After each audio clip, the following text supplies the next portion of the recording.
তা দেখো বন্ধুরা, আমার এখন কচু শাকটা রেডি হয়ে গেছে।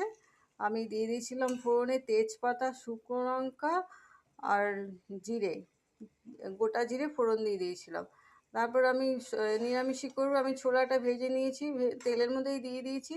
দিয়ে দেওয়ার পরে এই সেদ্ধ করা আমি কচুগুলো দিয়ে দিলাম, কচু শাকটা দিয়ে এবার আমি নুন, মিষ্টি, হলুদ আর একটু আদাও দিয়ে দিয়েছি সঙ্গে। সমস্ত কিছু দিয়ে, আদাটা মানে দিলেও হয়, না দিলেও হয়, একটা গন্ধর জন্য। এই জিরের গন্ধতে বেশ সুন্দর একটা গন্ধ হয়ে যায়, তাই আর দরকার পড়ে না। তাই আমি এবার নুন মিষ্টির স্বাদ দেখে দেখবার একটা একদম কোপ্তা ভর্তা মতো একদম রেডি হয়ে গেল। এমনিতে একটু সবুজ সবুজ হয়, এরকম করে রান্না করে দেখবে বন্ধুরা, কচু শাকটা খেতে খুব ভালো হয় নিরামিষই।